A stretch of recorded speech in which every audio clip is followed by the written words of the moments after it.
Welcome to another edition of Expanding Mind. I'm your host, Erik Davis, continuing our conversations about the cultures of consciousness. I was recently in the UK, which was always a stimulating experience, and I happened to catch a marvelous exhibit at the Science Museum, which is pretty awesome and is also free, which is extra awesome. And it's called The Cosmonauts, Birth of the Space Age. And it's a totally amazing exhibit of Russian space technology, including some actual space capsules and marvelous satellites, designs, uniforms, Yuri Gagarin kitsch. It was really, really remarkable. But one of the things that really struck me about it is how much, the exhibit showed a lot of posters, a lot of images that were sort of recognizable, kind of Russian socialist, realist, triumphant images of human beings hurtling into space with this very kind of modern design. And in fact, they began the exhibit with an example of a constructionist Russian painting from the 1920s. And in many ways, they were showing how the actual space program with its, incredibly sophisticated and marvelous and sometimes somewhat janky technology emerged from a real vision that had as much to do with art and philosophy and metaphysics as it did with the concrete possibilities of going into space. And I realized that in some ways there wasn't entirely a difference between the actual technologies that brought human bodies into orbit and indeed into outer space, and the images that surrounded the space program.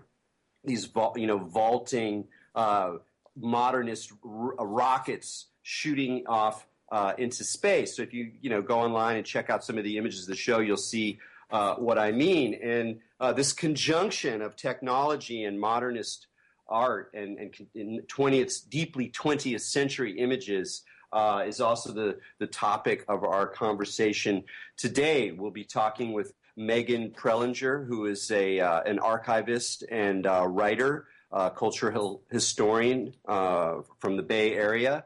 And her new book is called Inside the Machine, Art and Invention in the Electronic Age. It's her second book, and it's a really, really marvelous collection. Today, the book it seems to be kind of dissolving into the screen, and it's really books that are well produced and have beautiful images in them that seem to kind of hold the spirit of the book. And this is a definite example of one, because what it does is tell you a fascinating and very valuable story about electronics in the 20th century, sort of beginning with the era of the vacuum tube and moving on through the transistor and the microchip and satellites in space and the emergence of early mainframe computers and ideas about technology and information and communication,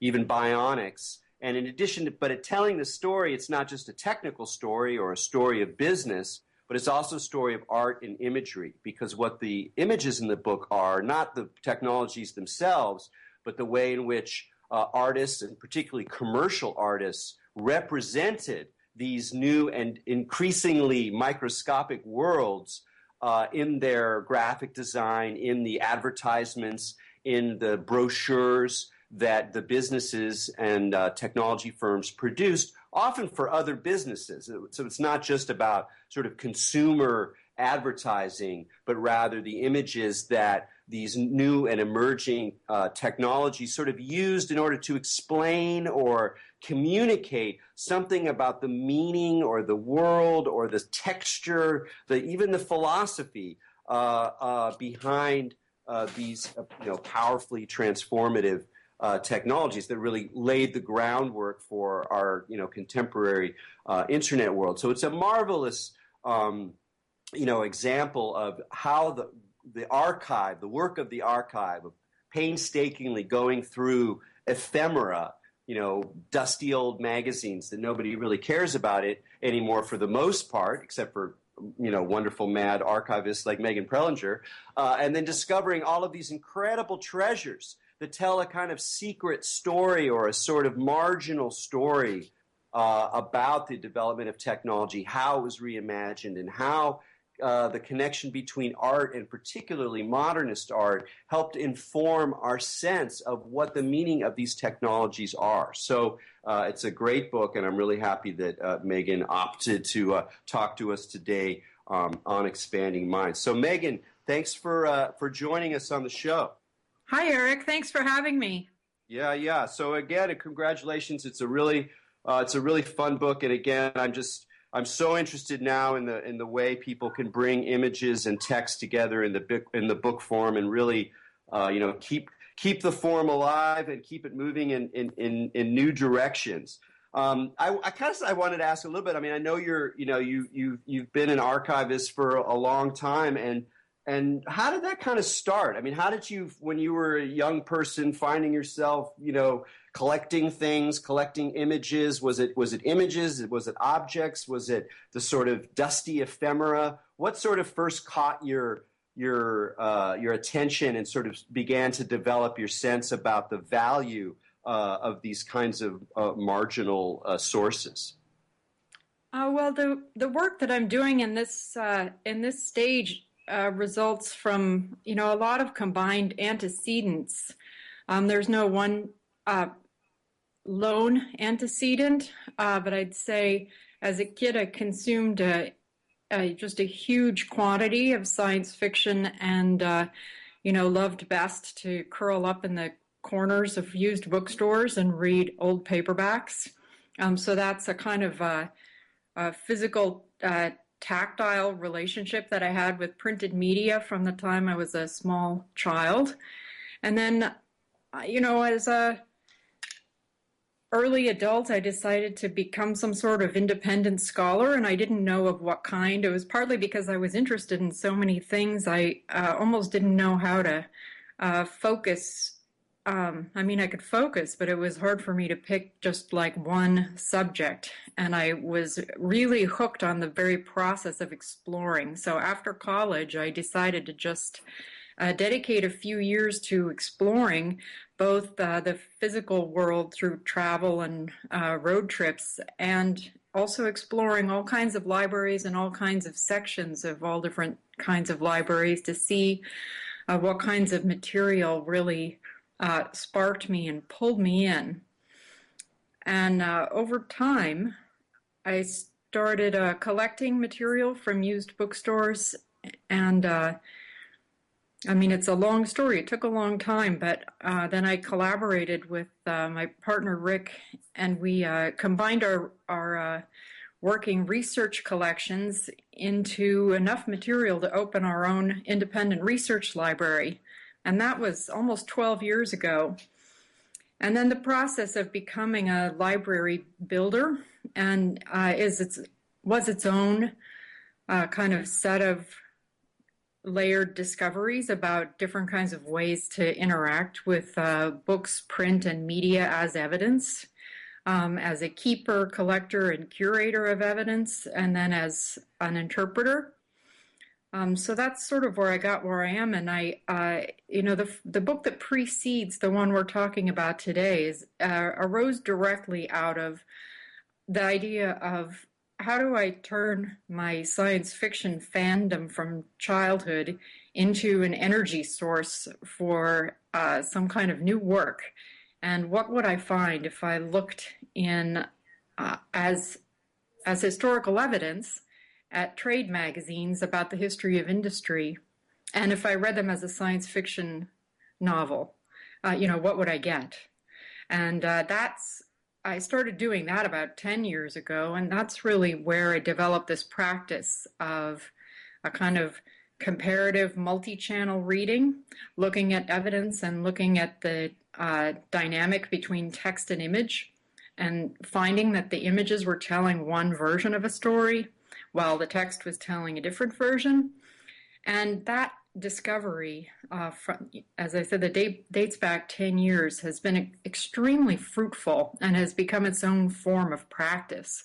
And the right alongside of and library building, and that's how I got to here.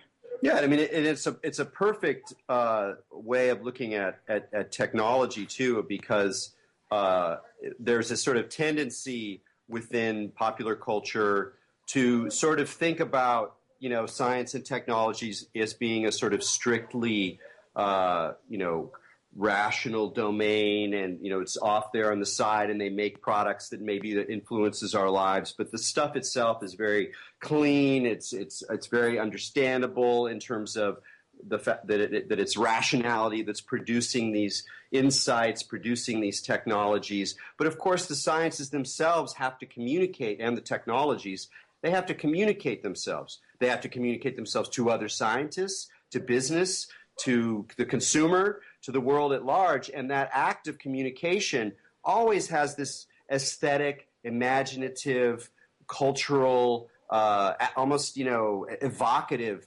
dimension to it. It's part of the thing itself.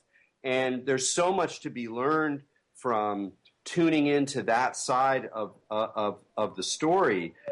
So it seems like a very fruitful way to also get a little closer to, if you will, the meaning of technology and science in the 20th century, almost sort of looking at it as an event both in both of reason and of art.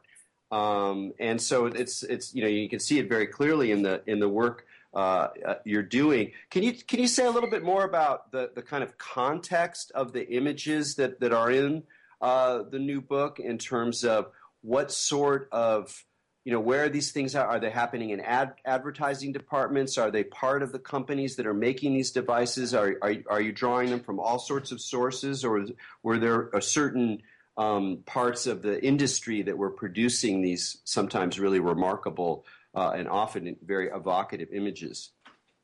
Sure. Something about the history of this kind of very intense artistic collaboration between artists and technologists is that it really started to boom in the 1930s, when both science and fine art and applied art were all infused with new raw talent from Europe. People fleeing strife in Europe really kind of changed the face of America, both art and industry, at about the same time.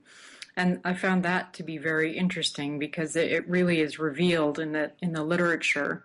And a lot of artists are, working both as fine artists, but their day job is applied art, and they're getting jobs with industry. And it's largely a lot of the larger corporations that are sponsoring the art. General Electric had its own in-house art department and also worked outside. But at the same time, kind of every little scrappy startup also tended to put a lot of investment into how they visually interpreted their work, because they had kind of the most urgent need to convey what they were doing in multiple terms, visual, and the visual terms were much more effective than, a technical description or a technical drawing. So that's kind of the broader context. I looked at a wide range of trade magazines. These are, magazines produced by industry for industry, but also trade literature, pamphlet literature, that sort of thing. And I did kind of the basic research in our own library, but also went to this General Electric archives in Schenectady and to the Smithsonian to look at things that I couldn't find here in the Bay Area. So that's the kind of broader context. One of the things that I know from that, when you see the images, and you talk about in a lot of interesting ways in the book, is the debt to modernism and to forms of abstraction in these images. And people, once you look through the book and you see these, you go, oh, yeah. There's that whole zone in the middle of the 20th century when a lot of images, particular of science and technology, have this kind of modernist character. And you can see connections between what's happening in the fine arts and what's happening in these commercial images, sort of a sense of a new language that's moving away from the kind of romanticism and realism of 19th century painting. More flatter figures, color play, more abstraction, and that's really the kind of dominant language of the images that you're talking about. And I'm curious, how much of that do you think is due to the fact that there are all these Europeans coming in and starting to set the tone of this picturing of the new emerging electronic universe? Or was that really just kind of an inevitable, expression of that era? Well, two things to say about that. One is that there were Bauhaus and Bauhaus-trained modernist artists who had started their careers in Europe and then moved to the U.S. in the 1930s and 1940s, some even arriving later after the war, who went right to work for industry, and it's their kind of handiwork that stands out most vividly. And I'm thinking of Willy Baum, who was a Swiss modernist-trained graphic designer who came to the U.S. in about 52. And then earlier, Herbert Bayer, who had taught at the Bauhaus, came in about 1938 and influenced the whole, graphic art context from that point onward. And then many people, were inspired by the work that they saw being done by the Bauhaus modernists. And then the other thing to say is that the graphic modernism as practiced, say exemplified by the Bauhaus movement, was really uniquely well suited to bring some visual terminology to ideas that were really pretty abstract. The idea of what an electron flow was, how electronics worked, what a circuit could do, and especially when it got to miniaturization, post-war miniaturization, the idea of what a transistor was. The transistor was so small that it really defied direct visualization, and modernists found a kind of accidental but not so accidental harmony between the geometric figures of circuit diagrams and geometric modernism, and just fused the two. And you see that all over the place, and it's just wonderful work. And it really speaks to, I think, the way in which both engineers and artists were really having to find new visual terms for them to apply to the modern world. And in the case of engineers developing circuit diagram language, it was the technologies becoming more complex than, an architectural diagram could explain, and there needed to be a symbol language, so that the symbol language needed to be as straightforward and comprehensible to multiple speakers as possible, and that's where you get circuit symbol diagram language. And the process on the part of graphic modernists was not that dissimilar. Another thing, it's almost I don't want to say synchronistic, but it does have a kind of zeitgeist feel, like it's almost too perfect. The conjunction of this, there's sort of the need to represent something that was abstract, so using a language that people could somehow, a visual language that people could identify with, and yet still was signifying something new, a new space, a new dimension, a new way of engaging abstraction, or the increasingly abstract nature of the technologies themselves. And then even if you just look at the development of the integrated circuit, that the thing itself, it sort of in a way becomes increasingly a kind of abstract diagram, a kind of a dense play of abstract form that itself almost appears like a work of art. I mean, if you look at the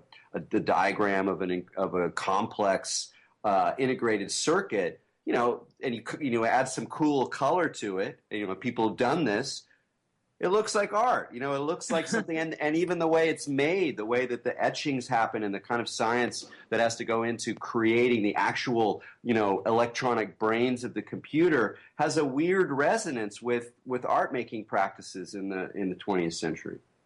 That's right. In fact, you know, 25 years after the influence of the Bauhaus movement came the turn in the 1960s towards what, you know, Lucy Lepard calls the dematerialization of the art object.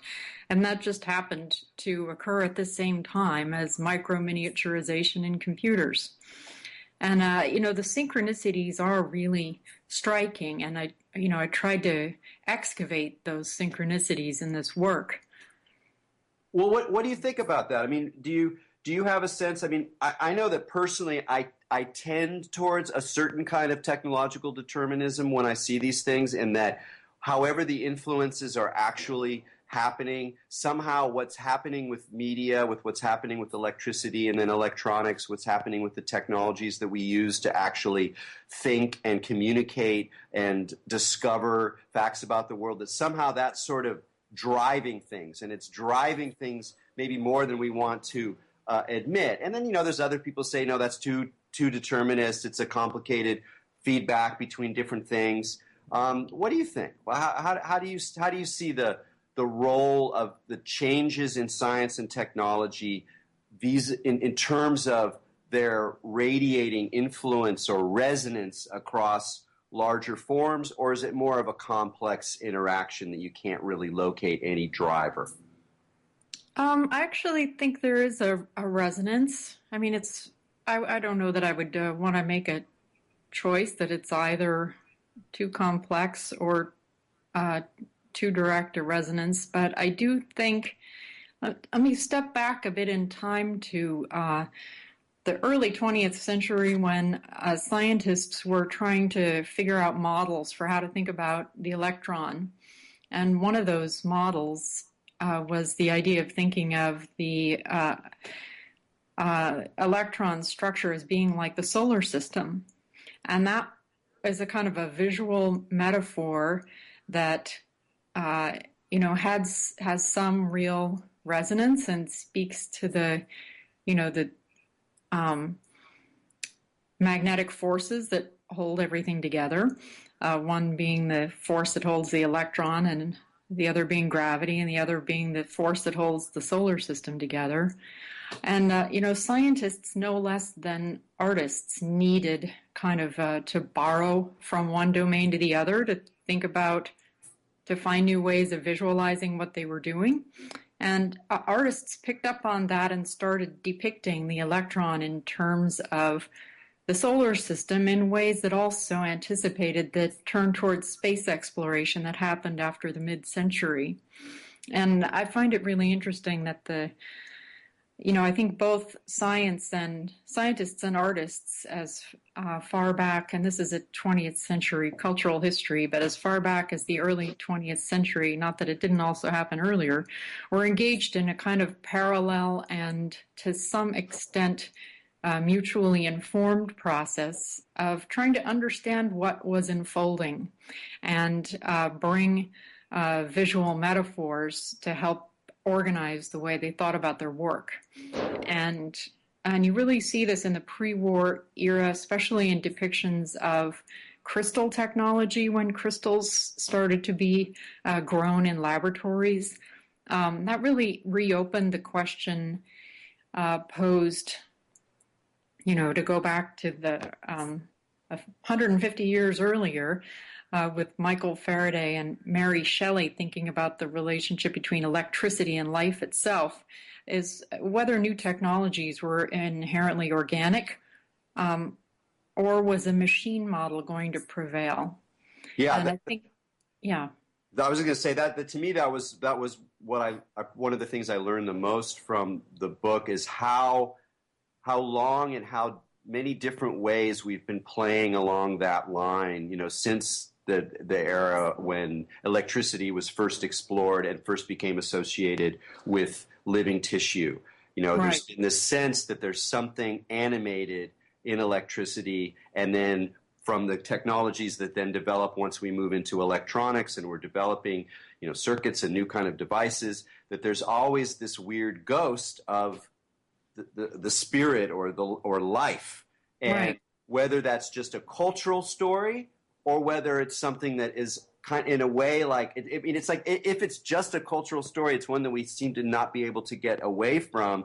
And in fact, as we go forward, even the most mechanistic seeming developments almost inevitably become animated in some way or another, either through imagery or through how people think about it or how people engage it. And that whole discussion of crystals and how crystals play a role in electronics, which was very well described, by the way. Like I've read other accounts of it that eluded me more than your account. So you've done a very good job at the straight, science the tech explanation stuff, but also just the way in which the crystal really captures a lot of the mystery and the mystique of electronics, as well as the sort of invisible flow of the electrons themselves. Right. And it's no accident that crystals are, thought to contain properties that enable them to affect the flow of, energy within people's bodies and psyches. And I think the crystal really stands for that kind of inflection point in how electronic technologies are going to be understood. And I think the whole turn in the recent years to circuits that can be dissolved in the human body as the ultimate frontier. It's not really a new thing because we always did think about electricity.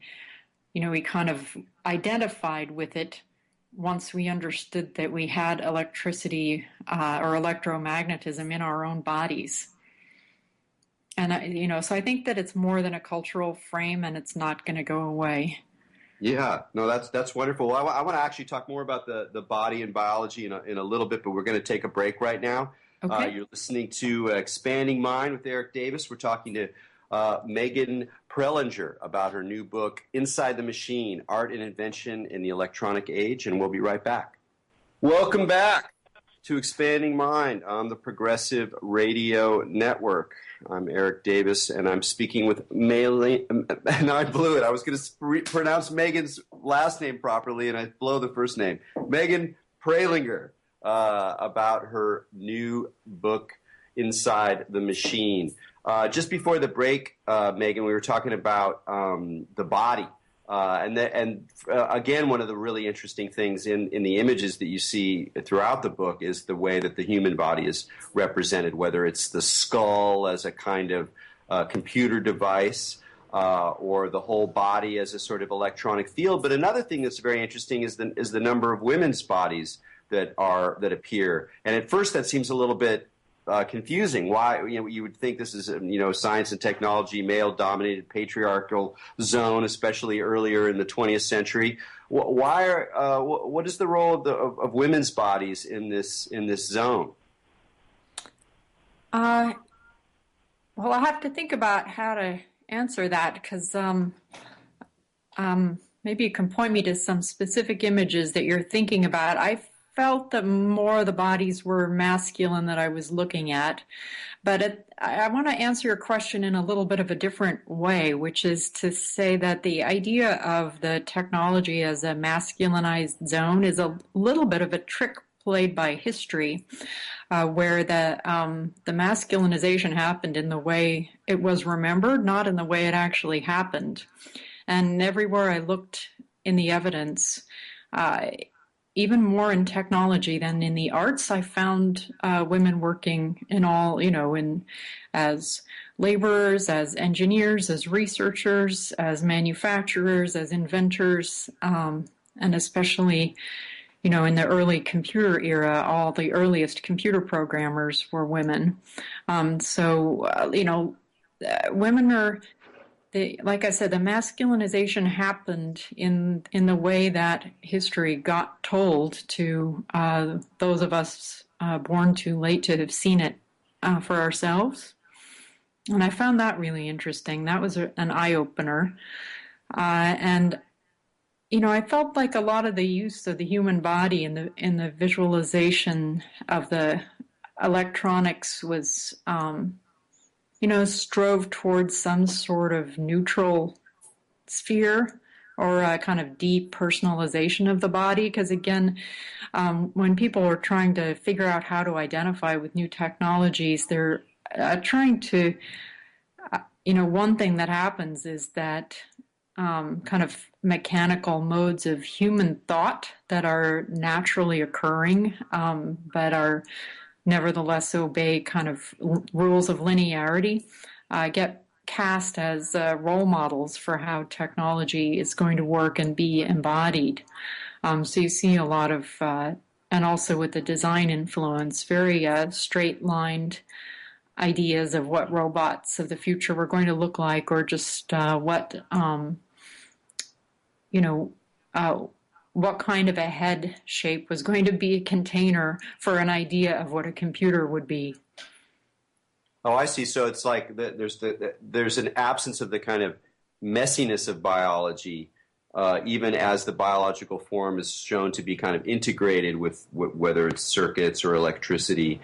There's a kind of almost a more of a rigid sort of line. But I was really happy that you used the term bionics. This is this marvelous, like I grew up watching the $6 Million Man, and there's the Bionic Woman was a great show, and when I saw that word, I realized there was like this whole other kind of story of the integration of humans and machines, the sort of proto-android or whatever that I had sort of forgotten almost. Like it was almost like an earlier chapter of a story that, we're immersed in and is going to continue to envelop us in as we go forward. What do you think what do you think is important, or what lies for us in remembering this kind of earlier phase of the bionic imaginary? Well, like you, I grew up watching the $6 Million Man, and I was really influenced by reading the novel that it was based on, which I had not read as a kid and didn't discover until adulthood, the novel Cyborg by Martin Caidin, who had been a space journalist. And what I really found interesting about, and I'll get back more directly to answering your question, but that the idea of his novel as a space journalist was to come up with a story of what happened next at the end of the astronaut program. And the novel was published in the same month as the final Apollo flight. And the idea was that the new horizon was going to be the human body. But by then in 1972, it wasn't really a brand new horizon, because especially in the field of space technology, people have been trying to figure out how to integrate humans and machines more efficiently since the 1950s. And I think what we get from remembering that is something about how different kinds of horizons shape investigation, and also something about how the world we're living in today is one that we as a kind of human collective, collaborative mind have been thinking about for a very long time. And our thinking about it has changed as technology has changed. But a lot of things that are discussed in contemporary media as if they are new are not that new. The idea of integrating machine parts into a human body started in the post-war era. Yeah, it sort of seems like we're really in a way, like we still, it's like something happened in World War II, and we're still kind of in the radiating, explosion from all the technologies that developed then and then entered into, civilian life, as well as continuing to drive the military. And it does seem really important to remember, maybe it's because, like you, I have a historical focus or a cultural historical focus. And so for me, these things seem very important. But particularly around technology, because there's such a tendency to emphasize the new, the novel, and even the kind of like apocalyptic, like, oh, now we're just about to turn the corner into some new, terrifying cyborg future. And while there are, new developments that are unsettling or fascinating or potentially quite transformative, we've been playing at this from a long time.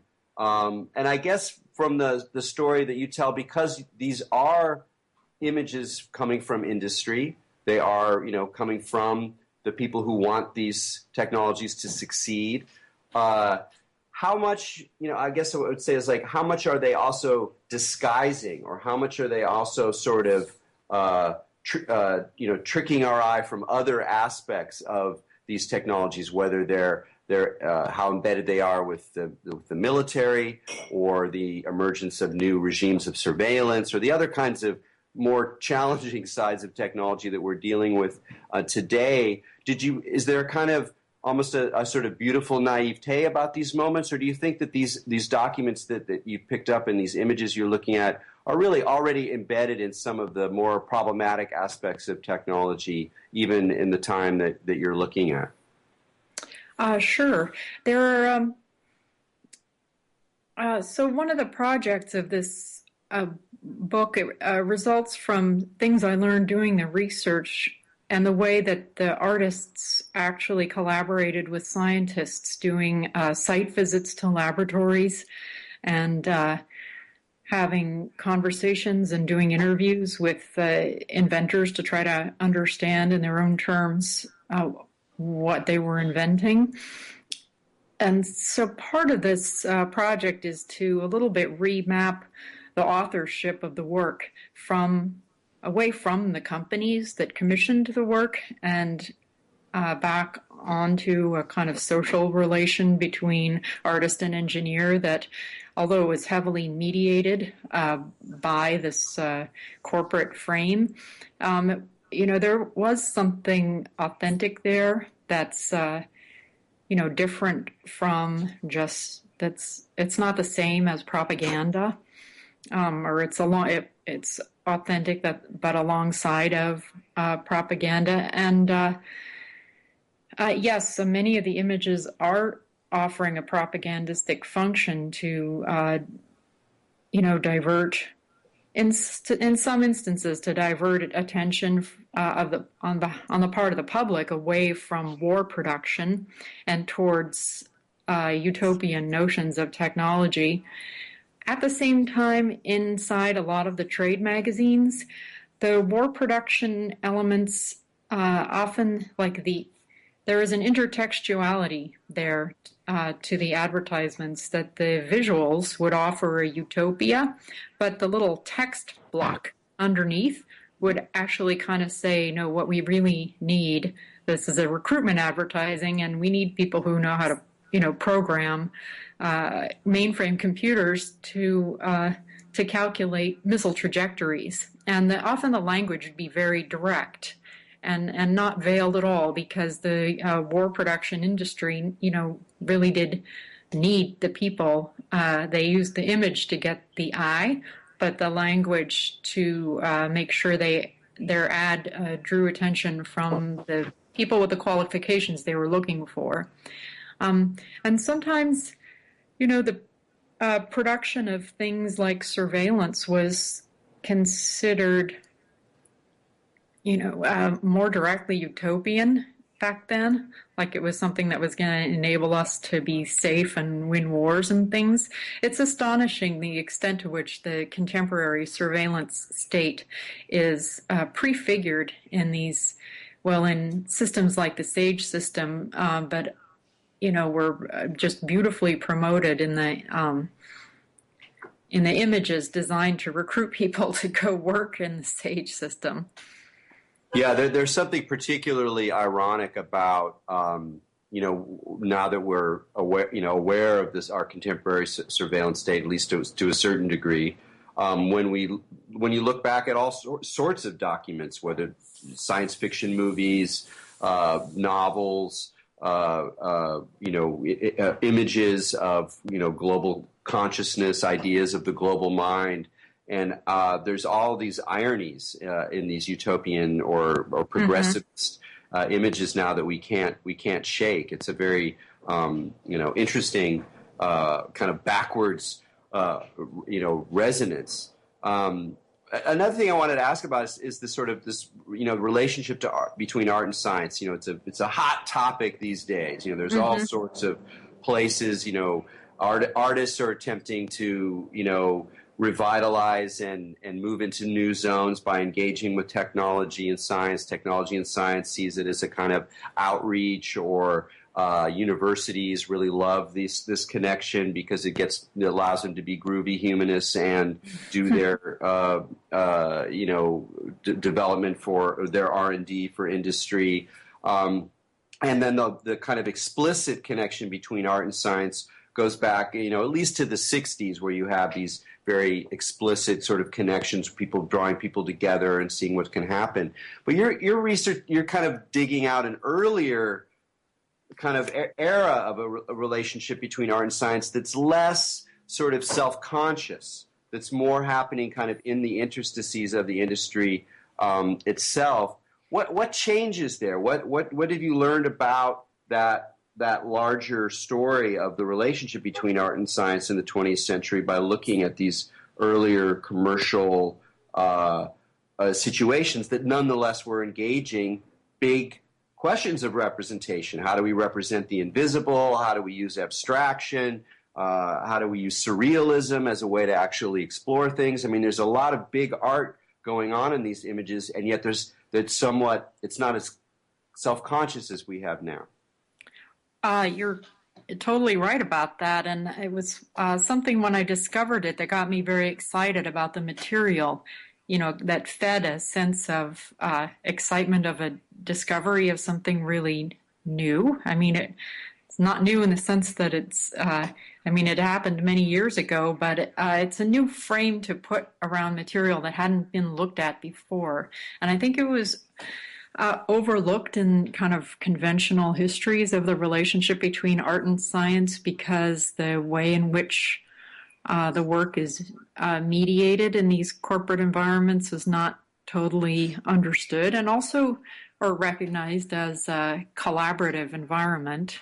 And also because this particular graphic material, it was mostly appeared in publications that were not aimed at the general public, and they certainly weren't aimed at a fine art audience. I think a lot of this work has just been unseen by people who are thinking about the history of the relationship between art and science. So that was exciting to me. And I think, the early ways of defining collaboration were about pulling, like experiments in art and technology. The EAT group in the 1950s started pulling scientists out of laboratories and getting them to make art, and bringing artists into laboratories and getting them to make art with, and there's an instrumentation there where the technology becomes an instrument for the making of art. And, that's sort of where the germ of the current frame of the relationship between art and technology comes from. And that's, it's a huge and fascinating world. But I felt like when I started studying this material and putting it together, like I was lifting a kind of a curtain that hung behind all of these currently broadly understood discourses of art and science, and found this sort of, painting on the wall in the room behind them. Yeah, and it's also interesting because, again, watching, particularly as the book goes forward and things shrink and become more invisible, then like the challenges increase. And particularly when you get to the sense that part of what you're representing is not just electronics or even a circuit or an integrated circuit, but even more abstract things like the idea of a system or the idea of information. I mean, what is information? Information in some sense is something that exists as a kind of object in the world. And on another level, it's an extremely abstract idea that we use to serve all sorts of other purposes. But increasingly, it is information or data that is being kind of sold or represented in these images. And, there's a wonderful part where you collect all the abacuses that keep reappearing. And I'd completely forgotten about them. And when I saw them again, I remembered images that I had seen when I was a kid or whatever, of like the abacus is some kind of symbol of sort of human, but not really human information, binary kind of things, and the dots and all this sort of marvelous stuff that recalled images that I saw when I was a kid looking through computer magazines or, other science fiction stuff. And so I think that's sort of the kind of one of the questions as we sort of wind up here is just what happens, what do you see happening when these artists bring their skills to bear on these increasingly abstract concepts that nonetheless really, undergird so much of our era? Do they lose? Does it become difficult, more and more difficult to kind of represent? Do things have to become more symbolic? What happens when they try to capture these increasingly invisible and abstract forces? Well, let me answer that by circling back to something we talked about at the beginning, which is the influence of Bauhaus modernism. One of its features, as well as being a feature of other early 20th century European modernist traditions, is the integration of language elements as graphic elements. And the modernist artists who were making art for industry really drew on the tradition of playing with typographic elements, both letters, and then the great innovation of the artists doing work for industry was to bring in number forms and use number forms as artistic strategies to talk about or to describe the development from machine to process and different kinds of processes, and graphically depicting different kinds of machine processes through typographic art. That's actually my favorite chapter, and it even speaks to something you mentioned, the word bionics. I tried all the way through the book to track changes in small changes in language, where those changes were kind of introduced an element of excitement into the way that technology was understood. And that's really where I see, the use of language forms being put to work when a different degree of abstraction was required beyond just geometric modernism. And then, that's the primary aspect. Yeah. So since the book is both a story of 20th century electronics and a story of modernism as a design space, as a visual language that enables the communication or enables us to interface with these electronic devices or picture their potential, is that still with us? I mean, here we are, 2015. There's so many other things we could say about how technology and even the more invisible and technical parts of technology are represented today, whether in consumerism or in more intra-scientific kind of expressions. Is this modernist legacy still with us, or is in some sense does it kind of close off at towards the end of the 20th century?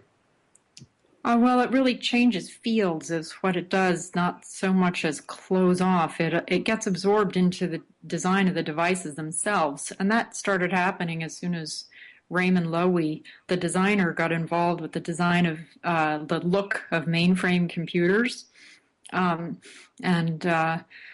really in the 1960s, the language art is the kind of creative apex of the art for industry.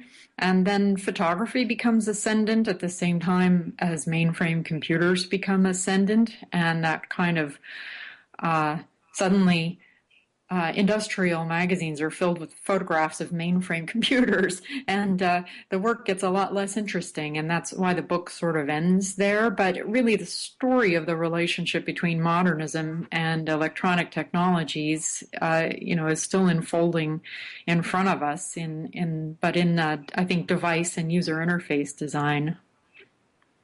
That's a really interesting kind of dimension of it. Are you going to continue looking through stuff? We just have a couple of minutes here left. Are you going to continue in unearthing the archive of the 20th century visually, scientifically, technologically?